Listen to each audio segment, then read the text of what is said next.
प्रिय छात्र छात्राओं, आप सभी का क्लासरूम में एक बार फिर से स्वागत है। आज हम बात करने वाले हैं प्लांट हार्मोन्स की। ठीक, मुख्य रूप से 4 प्लांट हार्मोन्स हैं। जैसे पहला है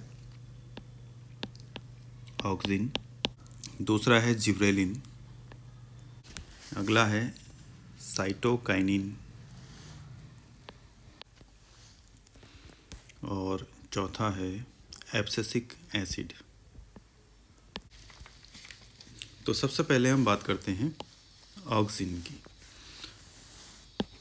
ऑक्सिन की खोज F.W. वेंट ने की। इन्होंने इसकी खोज कॉलप्टाइल ऑफ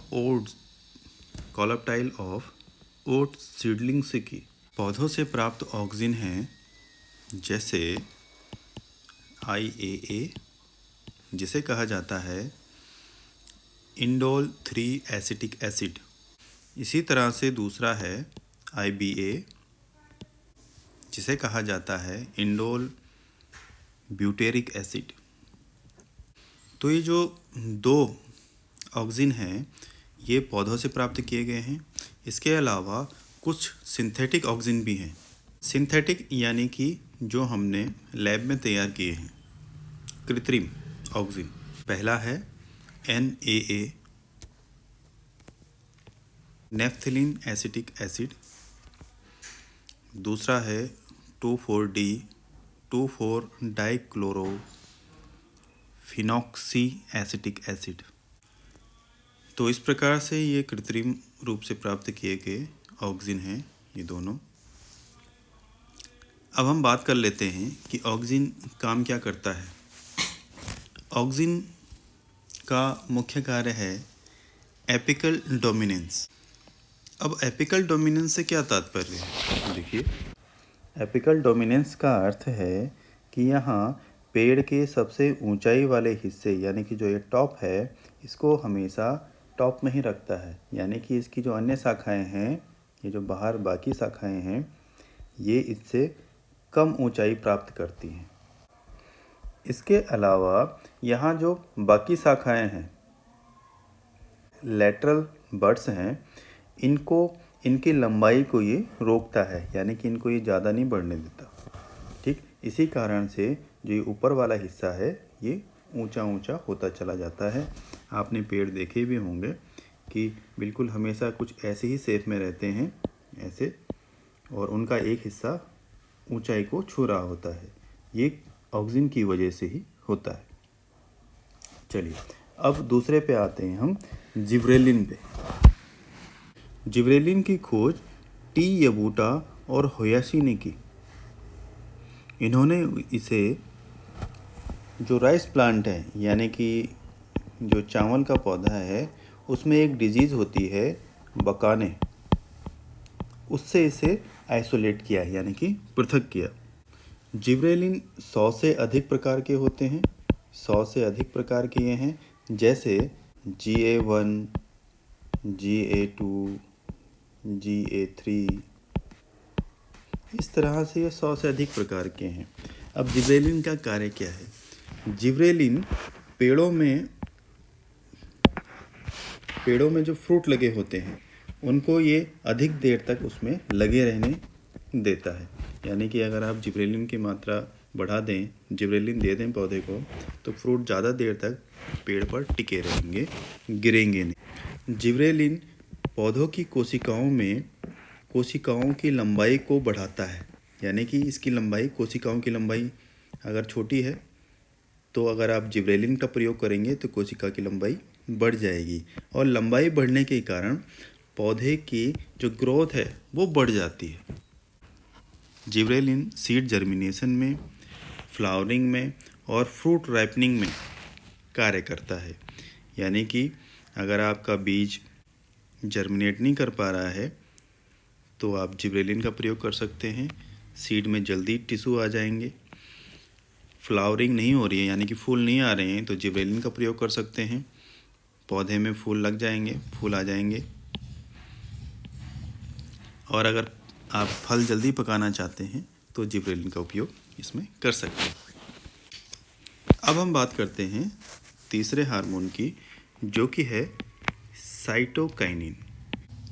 साइटोकाइनिन की खोज स्कोग एंड जबलोंस्की ने 1954 में की, 1954 में की। और इसके जो कार्य हैं वो है, पहला कार्य है इसका स्टोमेटल ओपनिंग, यानी कि जो स्टोमेटा होता है ये उसको खोल देता है। अगर आप साइटोकाइनिन का उपयोग पौधों पे करेंगे तो उसके स्टोमेटा खुल जाते हैं। दूसरा है सेल डिवीज़न। ये सेल डिवीज़न को बढ़ाता है। इसका अर्थ है कि यहाँ सेल को 1 से 2, 2 से 4 यानी कि सेल की संख्या को बढ़ा देता है कोशिका पौधे के अंदर। तीसरा है डिले इन सेनेसेंस, यानी कि पौधे में जैसे जीर्णता आ जाती। जीर्णता से मतलब है कि पत्तियां झड़ने लगती हैं, फल गिरने लगते हैं, सूखने लगते हैं। तो यहाँ इस प्रक्रिया को धीमे कर देता है। अगला है ब्रेकिंग ऑफ डोरमेंसी। डोरमेंसी से मतलब होता है कि मान लीजिए कोई सीड हैं आपने बोए, लेकिन उनसे वो जर्मिनेट नहीं हो पा रहे हैं, उनसे टिश्यू नहीं निकल रहे हैं। तो यदि आप साइटोकाइनिन का उपयोग करेंगे तो सीड जर्मिनेट हो जाएंगे आसानी से। इंड्यूस आरएनए फॉर्मेशन, यहाँ आरएनए के निर्माण को मदद करता है, बढ़ाता है। चलिए अब चौथे हार्मोन की बात करते हैं, वो है एब्सिसिक एसिड। इस हार्मोन को डोर्मिन भी कहा जाता है। अभी आपको डोरमेंसी के बारे में बताया था। इस हार्मोन को डोर्मिन इसलिए कहा जाता है क्योंकि यहाँ सीड को जर्मिनेट होने से रोकता है, यानी कि सीड्स में डोरमेंसी की प्रक्रिया को बढ़ाता है, उत्पन्न कर देता है उसमें। इसलिए इस हार्मोन को डोर्मिन भी बोलते हैं। इसकी खोज सर्वप्रथम कांस एवं एडिकोट ने की थी। अब इसके क्या क्या उपयोग हैं? पहला उपयोग है इंड्यूस एब्सिसिशन। इंड्यूस एब्सिसिशन ऑफ लीफ से तात्पर्य है कि यहाँ जो पतझड़ होता है, यानी कि जिसमें पेड़ों से पत्तियां गिरती हैं, ये उसको बढ़ा देता है। आपने देखा होगा पतझड़ के समय पेड़ों से सारी पत्तियां गिर जाती हैं, तो उस समय उसमें एब्सिसिक एसिड की मात्रा बढ़ी होती है। ठीक। अगला है induce dormancy of bud and seed.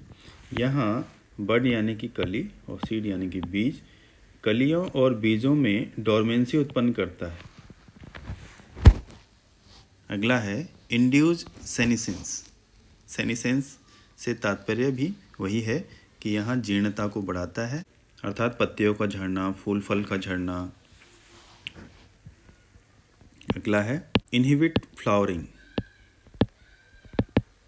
यानी कि पौधों में, पेड़ों में फूल आने को यहाँ रोकता है। अगला है inhibit cell division and elongation, अर्थात यहाँ सेल में डिवीज़न और उसके इलोंगेशन यानी कि लंबाई में बढ़ने को, और सेल्स का 1 से 2, 2 से 4 बनने को यहाँ रोकता है। कुल मिलाकर के जो एब्सिसिक एसिड है यहाँ साइटोकाइनिन के विरुद्ध यानी कि उल्टा काम करता है। जैसे साइटोकाइनिन सेनिसेंस को कम कर देता है, लेकिन एब्सिसिक एसिड उसको बढ़ा देता है। साइटोकाइनिन डोरमेंसी को कम करता है, लेकिन एब्सिसिक एसिड उसे बढ़ा देता है। इसी तरह से एब्सिसिक एसिड स्टोमेटा को बंद कर देता है, लेकिन जो साइटोकाइनिन है यहाँ स्टोमेटा के खुलने में मदद करता है। एब्सिसिक एसिड आलू के पौधे में ट्यूबरिजेशन को बढ़ाता है, अर्थात यहाँ आलूओं की मात्रा यानी कि आलू के पौधे में जो ट्यूबर बनते हैं, जिन्हें हम आलू कहते हैं, इनकी मात्रा को यहाँ बढ़ाता है। इसके अलावा यहाँ स्टोमेटा ओपनिंग को बंद कर देता है, जिससे जहाँ पर पानी की मात्रा कम है, जिस जगह पर बारिश कम होती है या वहाँ पर सिंचाई की व्यवस्था नहीं है उतनी अच्छी, तो वहाँ पर अगर हम एब्सिसिक एसिड का प्रयोग करेंगे तो वो स्टोमेटा को बंद कर देगा। अब वो अगर स्टोमेटा को बंद कर देता है तो ऐसी अवस्था में ट्रांसपिरेशन यानी कि वाष्पोत्सर्जन कम हो जाता है, जिससे पौधे से पानी की हानि रुक जाती है या कम हो जाती है। तो ये थे प्लांट हार्मोन्स और उनके विभिन्न कार्य।